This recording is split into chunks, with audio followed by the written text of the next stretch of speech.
Here we are. We are live. Good afternoon, everybody, and welcome to Lunch and Learn. Hooray!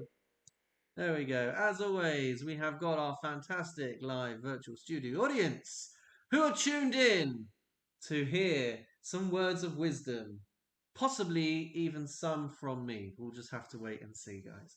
So, a couple of words about Matot Maseh, the double parasha that finishes off the book of Bamidbar this coming Shabbos. So we're all excited. Can you believe it? We are coming to the end of Parshat Bamidbar, which means we've only got 11 weeks until we finish the Torah. And you know what that means, folks?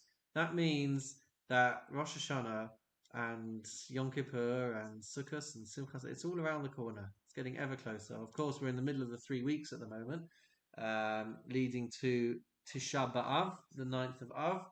So it's crazy how fast all of this stuff keeps coming around. Hey, doesn't time fly when you're having fun? So a little bit about this. I saw Peter's face there, just go. Uh, yeah, yeah.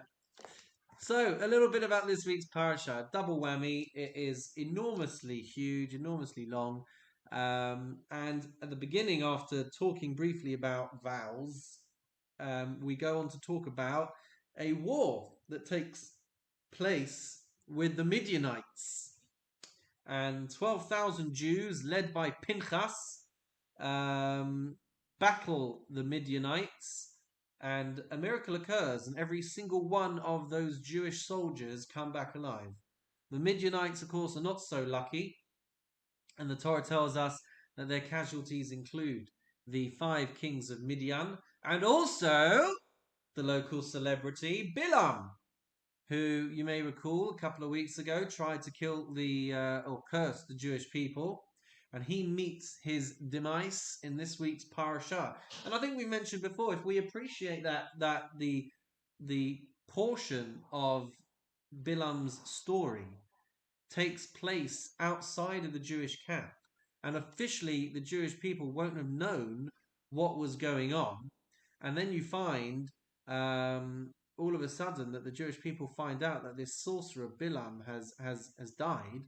That will have been how they find out, and it'll be like, oh my gosh, you mean something happened? We had no idea about this. So it's an interesting thing to notice. Next, the Torah tells us and talks about how they divided up all of the loot, all of the bounty that they captured during the battle. Half goes to the soldiers and the other half goes to the rest of the Jews. And then somewhere, somehow, I can hear a bit of noise coming out of someone's microphone. I'm not sure whose though. But that one. Gotcha, Joe. So yeah, so they talks about the division of the bounty, and then we have a very interesting portion. It's all interesting, but this is very interesting. The tribes of Ruvain and Gad come to Moses to request the ability to have their portions of land on the wrong side of the Jordan River. They want to settle on the east side of the Jordan River rather than within the borders of Eretz Yisrael. And so they strike an agreement, and they're happy to grant this request as long as they help the Jewish people conquer the land of Israel, and then they'll be able to settle there and enjoy their time. But until they have conquered the land, they will have to play their part and work with the Jewish people to conquer the land. So the compromise is made, and it means that Reuven, Gad, and half of the tribe of Manasseh are going to end up settling on the east side of the Jordan River. And that brings us to the end of Parshat Matot. But then we have Parshat Maseh as well. So the beginning of Parshat Maseh talks about all of the different places that the Jewish people visited on their journey for 40 years in the desert. It lists every single one of those locations. We also read about where the boundaries of the land of Israel are going to be and who the leaders of the tribes will be when they enter into the land. And we also read about the cities of refuge. There are going to be 48 cities that get set aside for the Levites, and 6 of those become cities of refuge, which is a very interesting concept. And it was it would be they would be cities where anybody would be safe and anybody would be protected. It has particular relevance to somebody who inadvertently causes the death of somebody else, completely by accident, and they would flee to the city of refuge and they would be protected from anybody trying to get their revenge. So that's the cities of refuge. And then the final part of the book of Bamidbar and the final part of Parashat Maseh is about Hashem telling the tribes to try and marry only within their own tribes so as to protect the portions of land that they were going to be allocated. So that's Parashat Matot and Parashat Maseh. Chazak, chazak, v'nit chazek. Any comments or questions before we dive into Pirkei Avot?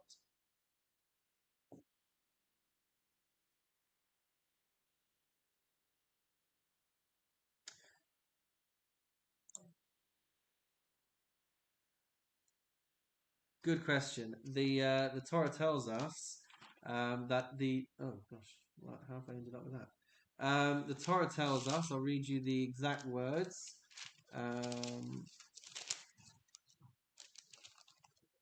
They say the children of Reuven and the children of Gad had abundant livestock, and they see this land and they saw that it was better, basically, for their livestock. So they wanted to take a plot of land that would do better for their animals. Um, yeah, that's right. Their portions were allocated to them on the east side of the Jordan River, but the deal was they had to support the conquering of the land before they got to. They couldn't just kind of like plonk themselves there and send everybody else out to do all the hard work. They had to keep their end of the bargain, and then eventually they would be allowed to go back. And so,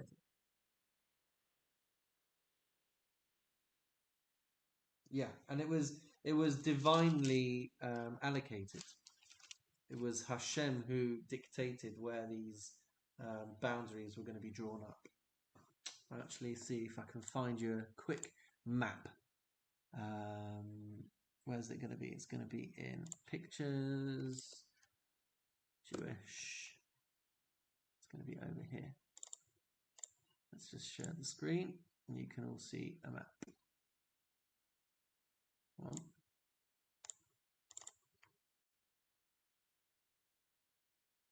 There we are. It is over. Everybody ready? Drum roll, please. There you go. There is a map of biblical Israel. So yeah, you got the Kinneret over there. I assume you can see my mouse moving. And you've got the Dead Sea over here. So that is the Jordan River running along here. And on the east side, you've got Gad, you've got Reuven, and you've got half of the tribe of Manasseh. They carry all of that space. So this will have all been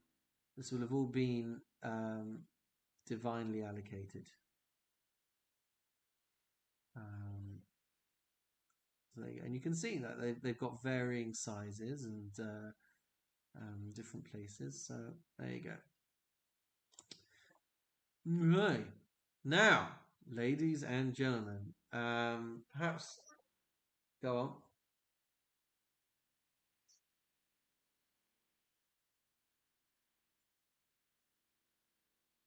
Yes, yes. It's Rosh Chodesh number one, so um, you'd still show your praises of Hashem. It's Shabbos as well, so we've got another reason to not mourn publicly. So yeah. All right. Pirkei Avot, ladies and gentlemen. There's quite a lot that I want to get through because there's one Mishnah that we didn't look at, which kind of continues with the theme of what we were talking about over the last couple of weeks. But I'm not sure that we need to dwell on it too long because I don't have a phenomenal amount to say beyond what we've been talking about the last couple of weeks. And you can see on the screen here that it's the end, it's coupled with this same Mishnah that we were looking at last week, whereas in my book it's different. So I thought that we could just kind of acknowledge this Mishnah, but then I really wanted to move on to some new material. So the Mishnah tells us, and I'll take us through it. It says 4 lines down in the English, at 4 times pestilence increases. So we had talked in the previous Mishnah about pestilence, and we had said that pestilence comes to the world for death penalties that hadn't been carried out, and for the wrongful use of fruits during Shemitah. So, I mean, the reason why I think my book divides them up is because we move from 7 into 4. So at 4 times, but Arba Prakim and the next few Mishnayot are all going to be about 4s. So at 4 times, pestilence increases. Okay, and it's all tied into the 7-year cycle of Shemitah. It increases in the 4th, or it has the potential to increase in the 4th year, in the 7th year, at the conclusion of the 7th year, and at the conclusion of Sukkot every year.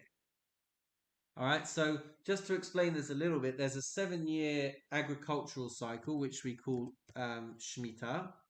Next year will be a Shemitah year. And biblically, there were different tithes, different things that you had to separate to give to different people. So whenever you grew produce and harvested produce, you'd have to give a percentage to something called Truma, which went to Kohanim. You had to separate something called Ma'aseh Rishon. You had to separate something called Ma'aseh Sheni, so the first tithe and the second tithe. And there was something called Ma'aseh Ani. There was a portion percentage that you had to separate for poor people as well.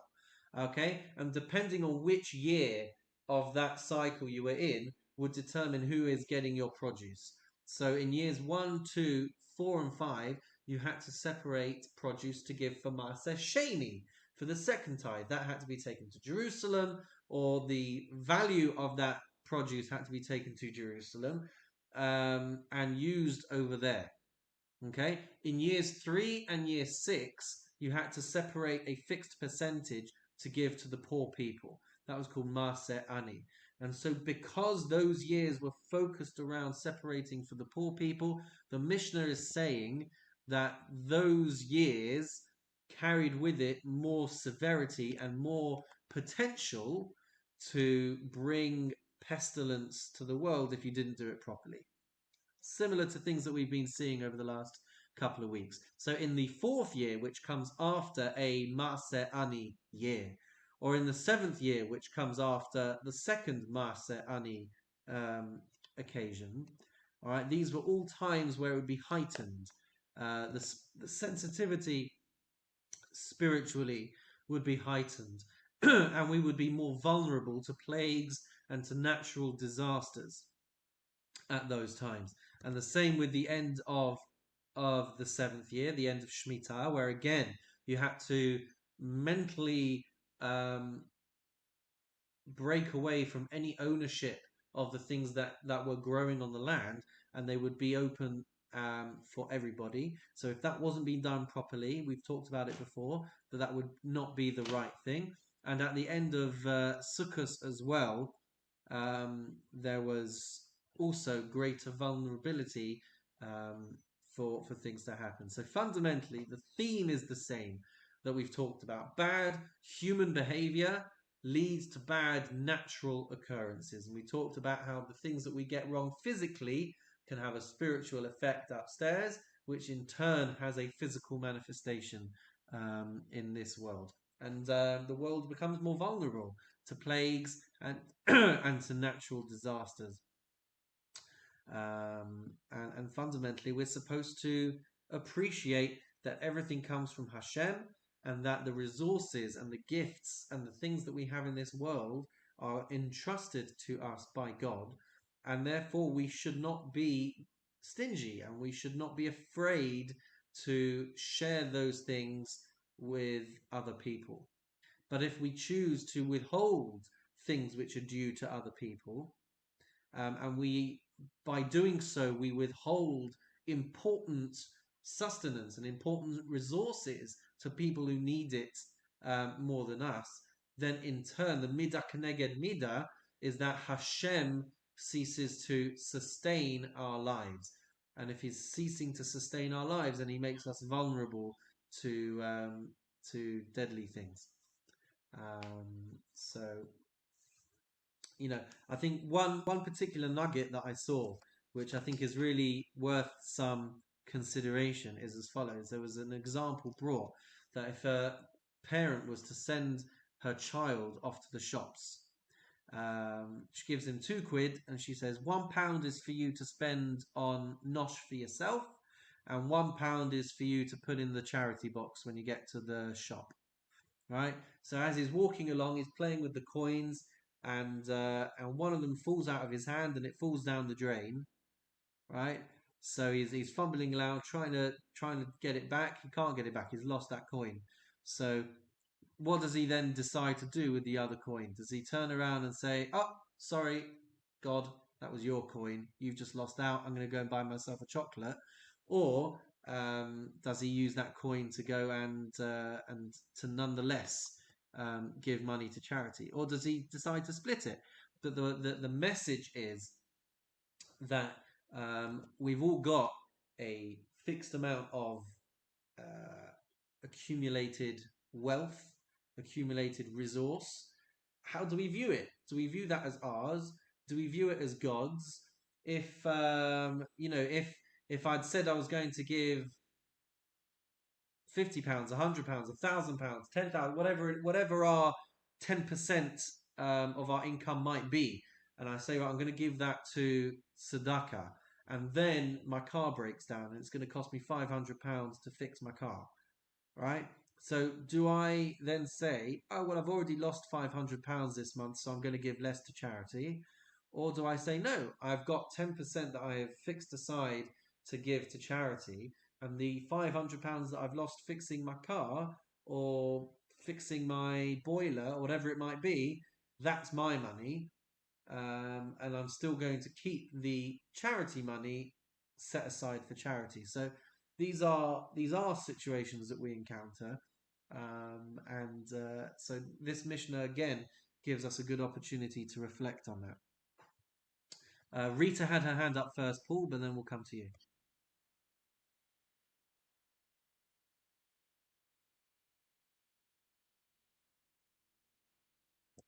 No, we don't have the temple, so we don't have these the same um, method of doing things. However, we do still need to.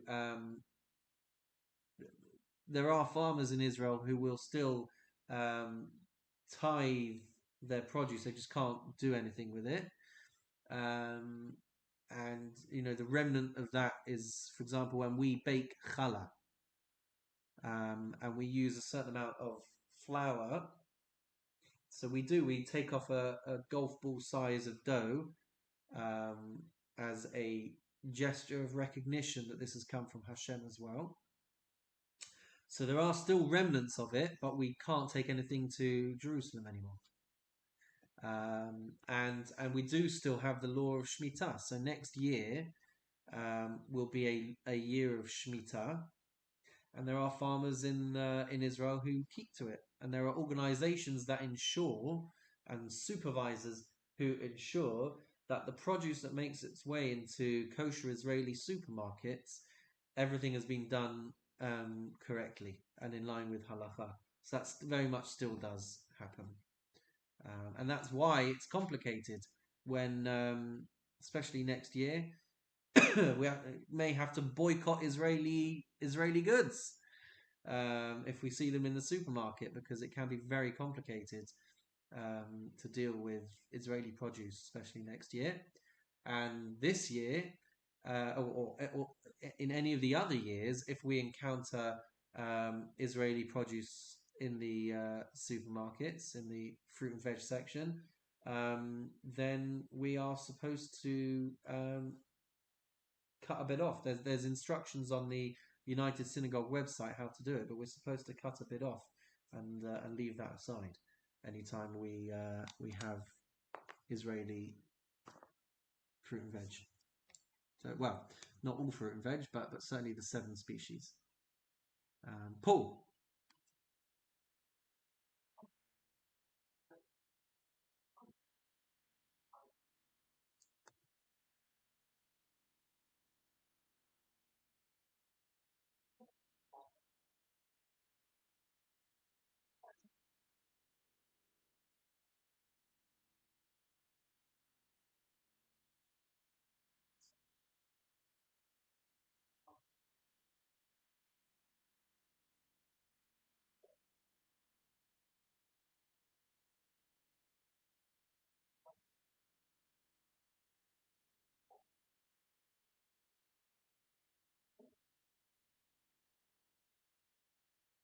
Well, there's livestock. There's livestock as well, which would have been subject to these things. Um,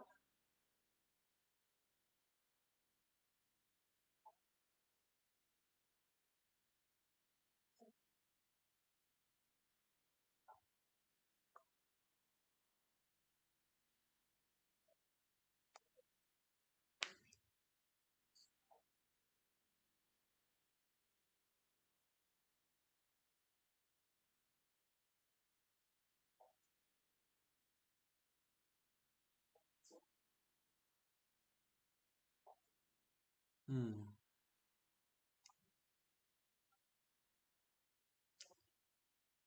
One leg off every chair has to be given to a kohen. Um, Fundamentally, I anticipate the reason will have to do with the fact that kohanim and leviim were not given land.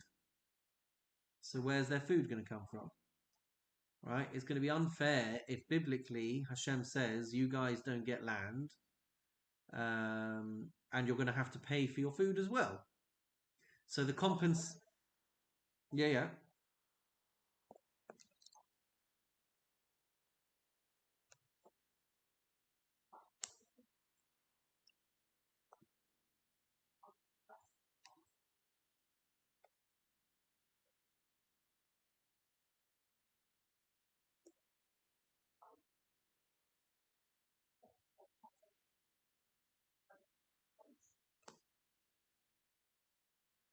But if a Cohen was allowed to be a furniture maker, then why would we have to insist that everyone gives him free chairs?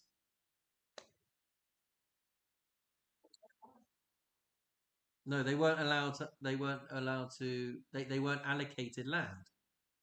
So to produce their own food, but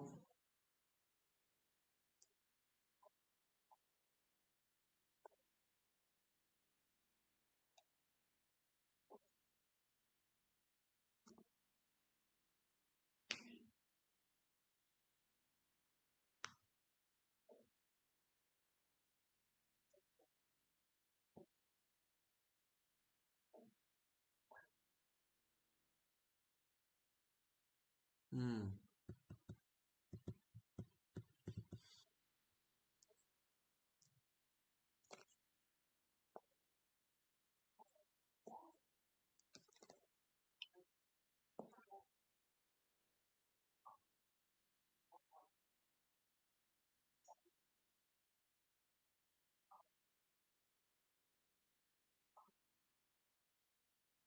Not sure. I'm not sure what the percentage would be, but the percentage is irrelevant.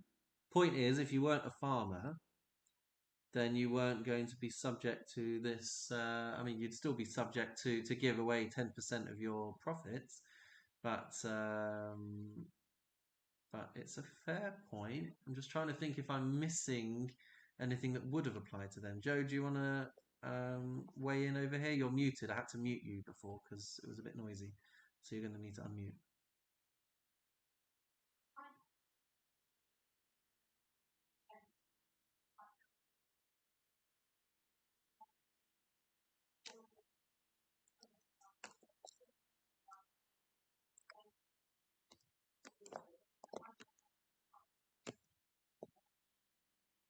Well, we do. However much we have, we still have to give away 10% of it for charity. And I can't remember if we were talking about it here recently, maybe on a week that you weren't on, but the perspective of you can have a multi-billionaire, right, who gives £1 million away to charity, and we all think, wow, he's amazing. Look at that, he gave it. But if £1 million is only 0.1% of your profits for that year, then you haven't given enough. Um,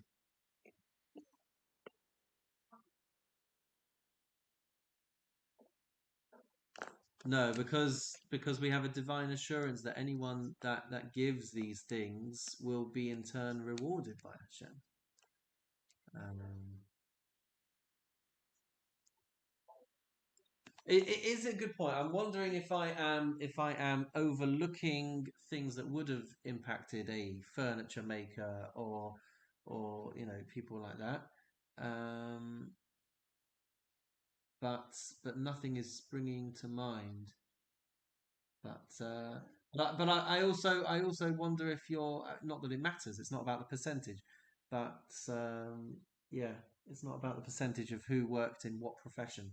The question is, if you weren't working in that profession, you were not. Yeah. But yeah, I don't know. If Paul was running the show, well, it would all look different. No, yeah. Yes, Rita.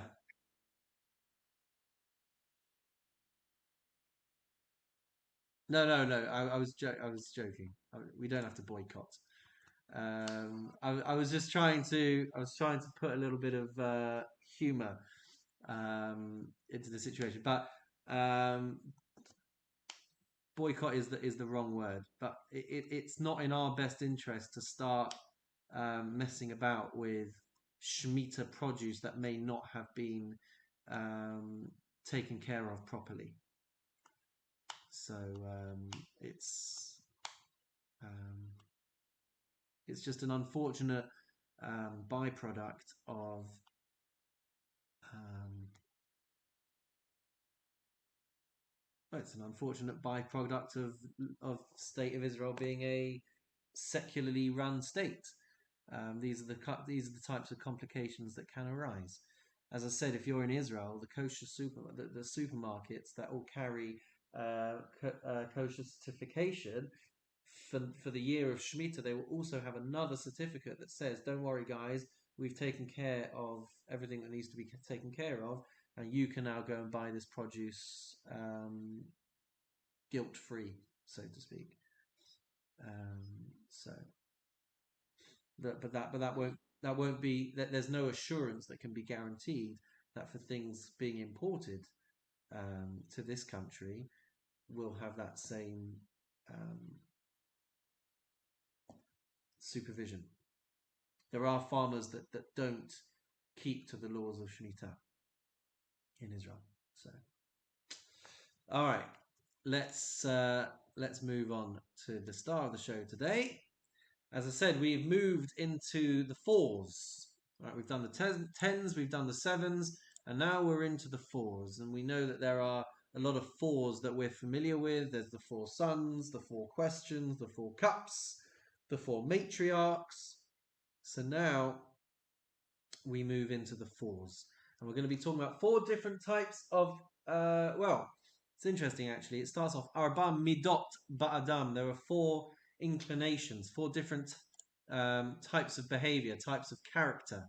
It doesn't say that these are four different people, but these are four different inclinations of character and behavior. And what we'll see is really that a person could have all four of these at different times. So, who wants to read through this Mishnah for us?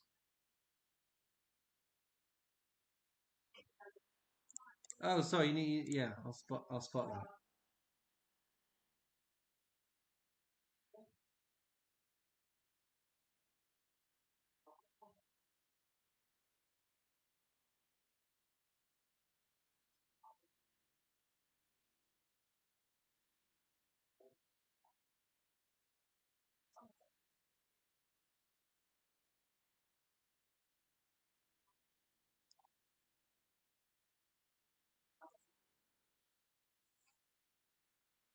Haaretz, yeah.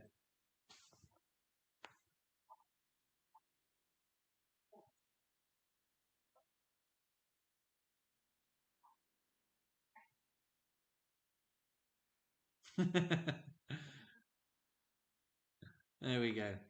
So, four types of character. And as I said, we can all go through phases where we may feel these different types of inclinations. Sometimes we can be noble and pious and generous, and at other times we may be evil and stingy and cruel. But let's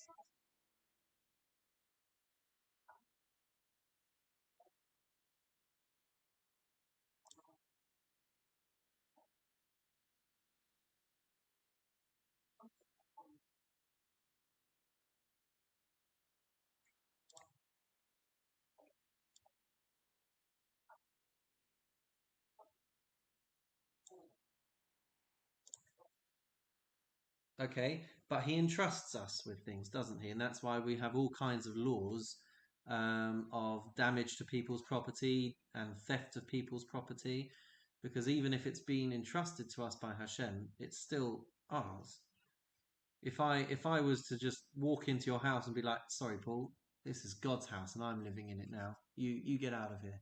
No, I mean we understand that there is some element of legal halachic ownership of things, um, but the perspective perhaps it helps us to build a pious perspective if we appreciate that those things that have been entrusted to us we should be willing to share with other people within reason, but we should be willing to share. It doesn't mean that someone can come and take it from me, but I shouldn't be afraid to share it. But no, it's a good point. Yeah,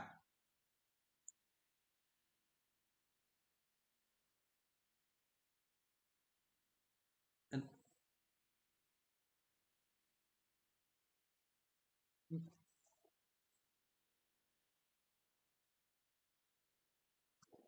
I guess ego does come into it a bit. um it can come into it a bit. It's going to be depending on what the converse is, what the balance is. If everything is yours, even things that belong to other people, then yeah. I mean, if we only care about the self, if we only care, everything is mine, mine, mine, mine, mine, then it's not great. And it says over there in the first example, what's mine is mine, and what's yours is yours. So the Sodom type character that it talks about there, Zot Midat Sodom, Sodom was the symbol of mine. They wouldn't help others at all, and they would even penalize anyone that tried to share.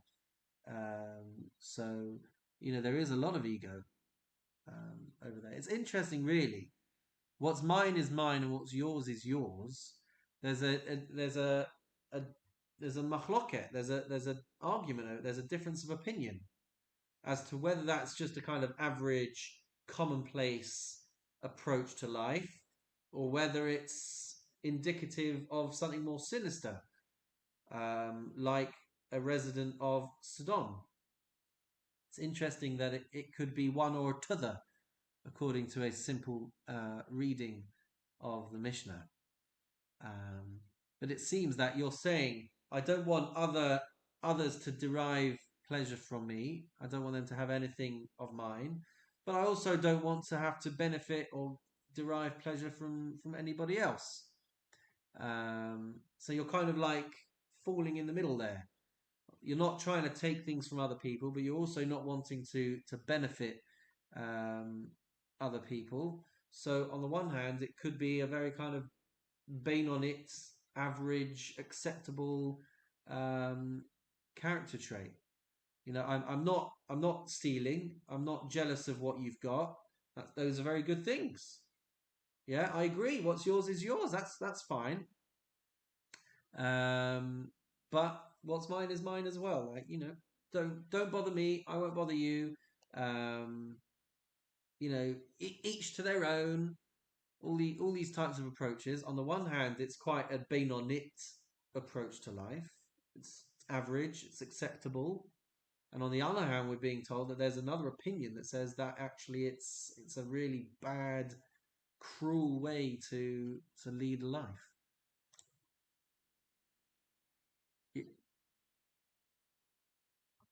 So bain on it means bain, between. It's not good, it's not bad, it's average. It's in the middle. Um, the other approach, Yesh Omrim, there are those who say that it's Midat Sodom. That's a bad thing.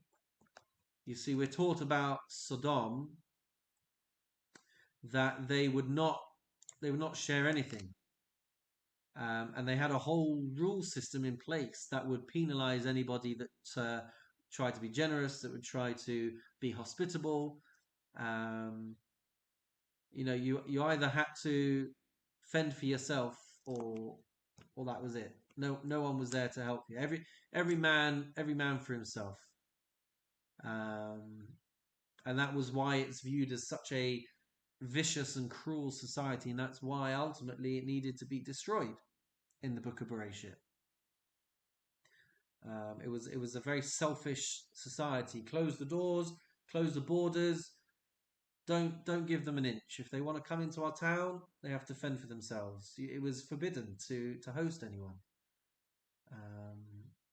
You'd be penalised in court. And the whole judicial system was completely warped. So to say that you are a Sodom type character, if that's your perspective on life, way worse than Benoni, than average and acceptable. So it's interesting. It's interesting how they are both presented here as possible answers. How could they both be right? How can you be on the one hand average and according to someone else you could be vicious and cruel? So there's a couple of answers to that. One answer is that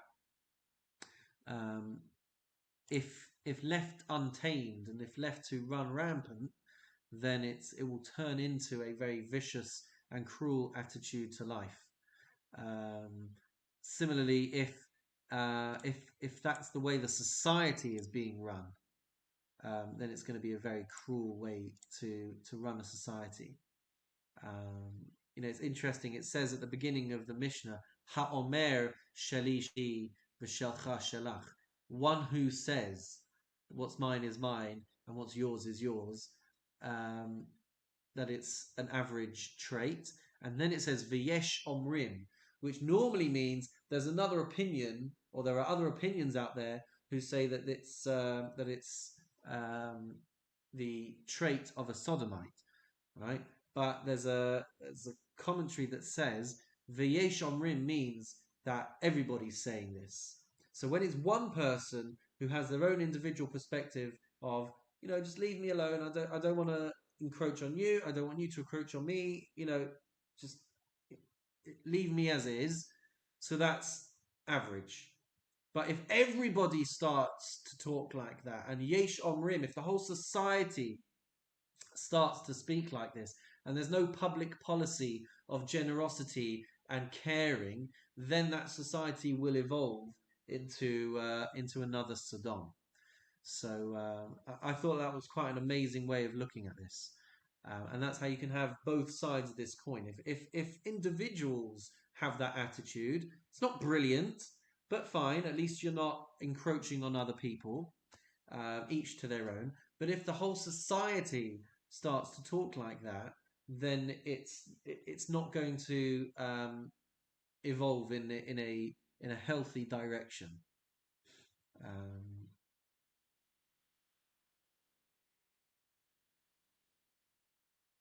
well, the better alternative is for us to say Shali shalcha v'shelcha shalach. What's mine is yours, and what's yours is yours. If everybody is respectful and mindful of everyone else's property, but you yourself are also trying to be generous, then that's the chassid. That's the pious person. Um, so that's the better option. It's showing us the different options that are out there.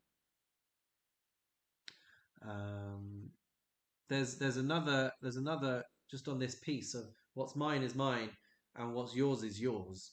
So there's a commentary called Rabbeinu Yonah who says uh, that you will it will mean that they will give things away out of a religious obligation, right? So what's mine is mine, what's yours is yours. Whatever I'm halachically obligated to give to you, I will give. Whatever it is, charity, tithes, whatever I have to give because it's designated for you, I'll give to you. But I don't really care about it. I'm not really I, I'm not really feeling doing it from a place of generosity. I'm doing it from a place of I have to do it. It's a tick box for me. So that's a very kind of like average way of looking at life. I'll do it because I have to. Well, fine. If I have to give you a 10, I'll give you a 10. Oh, if I have to give you this, I'll give you this. But you're missing that emotional element which really lifts your character. So that's why it's looked at as a very commonplace, Benonit, average perspective of the world. Let's move on to the next one. Shali shelcha v'shelcha shali. What's mine is yours, and what's yours is mine. And we call this person an unlearned, an am haaretz. Um, an am haaretz is a term used to describe someone that doesn't really get it. Um, they're unlearned. They um, they may mean well, but it's not the right way of looking at things. I mean, we've seen this throughout history. We saw this in the 19th and 20th centuries. The attempts to, um, you know, communism and socialism and all these things where what's mine is really yours, what's yours is mine. It's all part of communal property, um, and it collapsed. These things collapsed. Communism collapsed not without first making these monstrous states of terror and sadness and inefficiency. But it was built along the concept of we're all buying into the communal regime. But then you also see this on a slightly different perspective with kibbutzim. Kibbutzim were also founded with the premise that we're all, what's yours is mine and what's mine is yours. And now we've seen a decline of that way of living as well. Fundamentally, human behavior is that people want their own things. So it's a rather, well, let's just say unlearned way of looking at the world. What is mine has to be given to you, and what's yours has to be given to me. And there's the breakdown of boundaries in that way. It's not a sustainable way of running a society.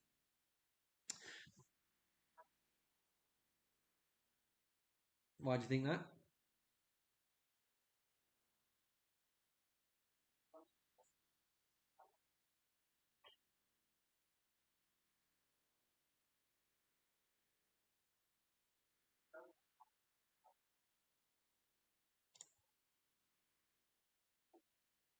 And how are those residents all doing?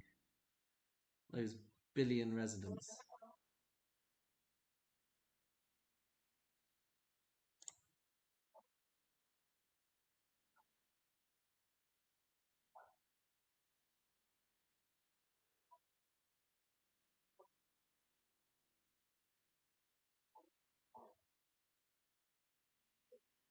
Uh, I'm not informed enough to say whether it will be sustainable or not. But if there's a lot of cost, if there's a lot of cost to the um, inhabitants of that society, then is it really the right system?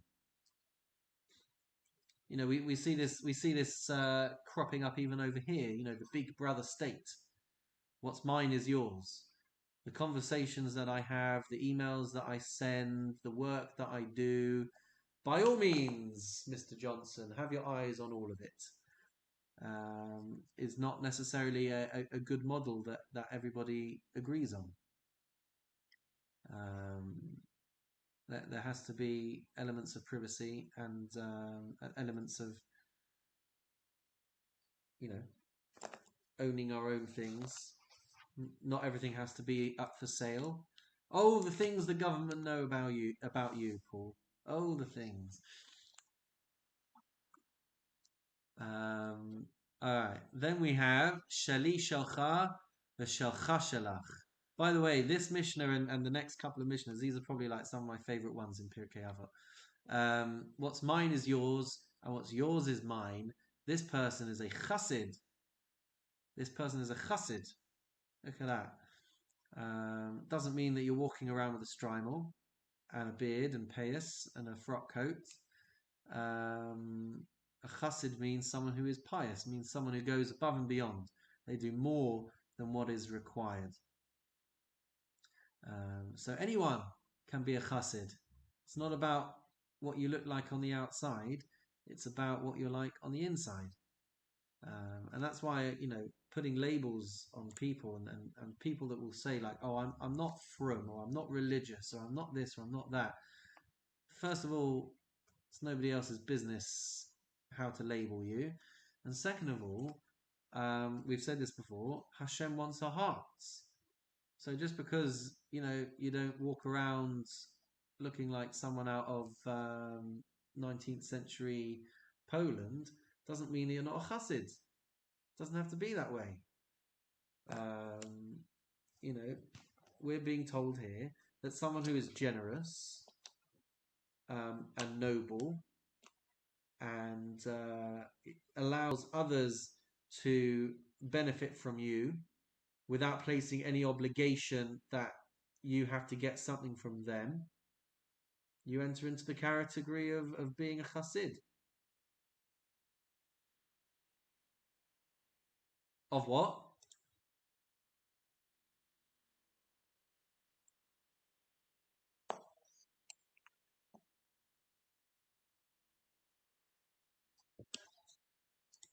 No, because you still have to provide for yourself. There's no imperative that you have to give all of your stuff away. But that which you can share, you would do so generously and with an open heart and willingly.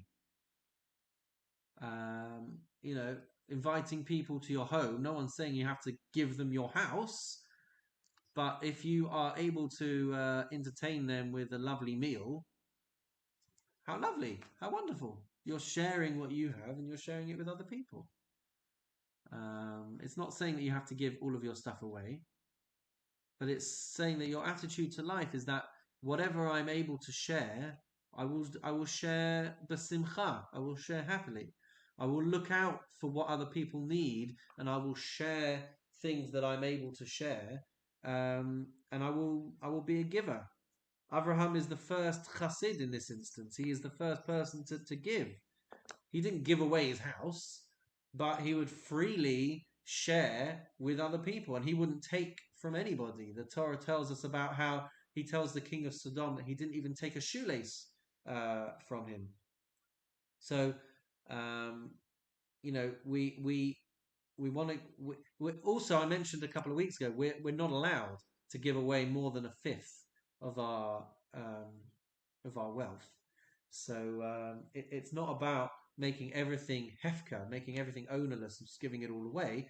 It's about the perspective and the attitude on life of being a giver, of looking for ways in which you can give. And it doesn't even need to be giving away your possessions. It could be giving away your time, volunteering, right? That your time is, yeah, and you're not. These are also your things.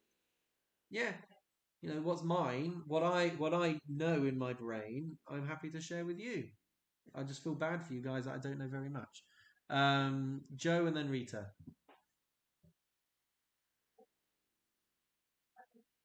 Yeah, yeah.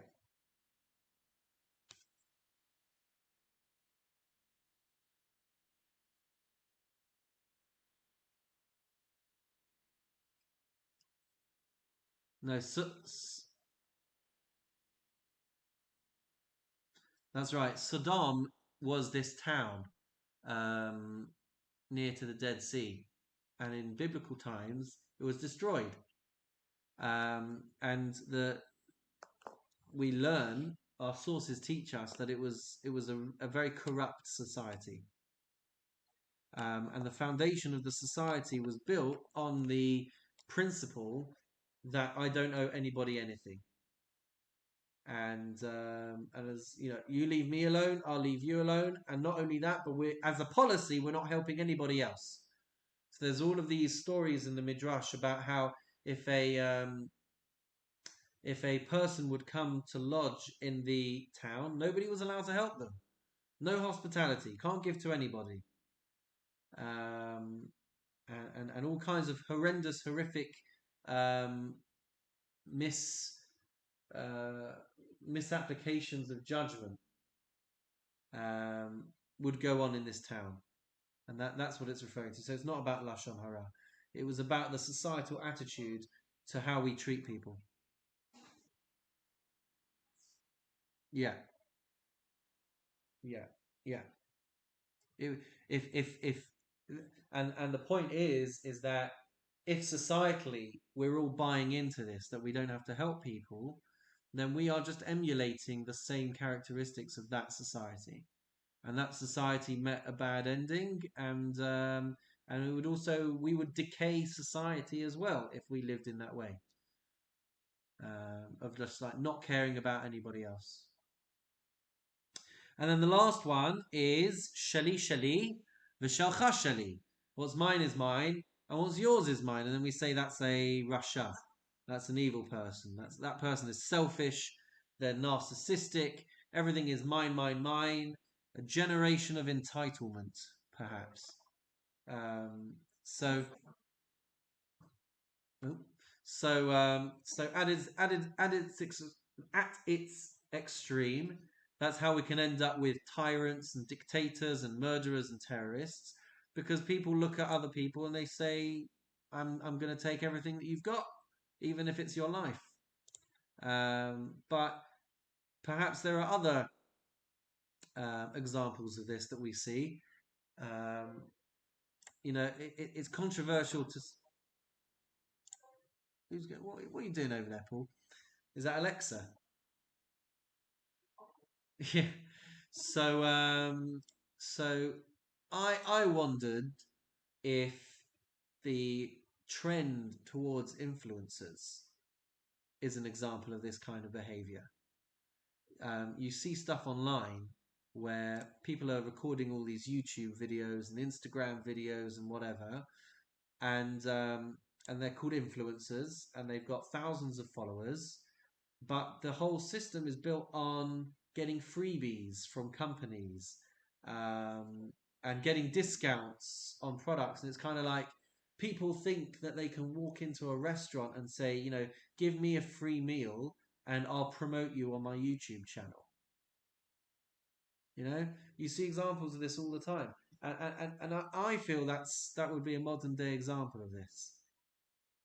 Mine is mine, and I'm entitled to this meal as well. And I'm not even going to pay for it, but I'll give you some artificial feeling that it will be good for you to give it to me for free.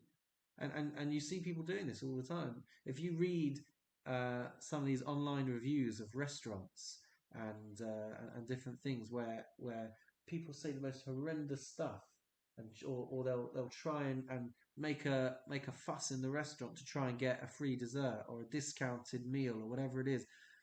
I think that's quite indicative of that kind of trait. I don't know if you agree with me or not, um, but you know, yeah, I think it's that kind of attitude. What's yours is mine. I'll take you for a ride. I'll cancel you if you do something wrong to me. I'll demand a public apology and you'll be dragged through the mud. We see this all the time nowadays, and yeah, it's not good. But it stems from an inability to recognize the rights of others, the lives of others, the property of others. I think it all stems from this perspective. What's mine is mine, and what's yours is mine. And if you get on the wrong side of me, oy vavoy lecha, ochen vey, if you get on the wrong side of me, I will destroy you.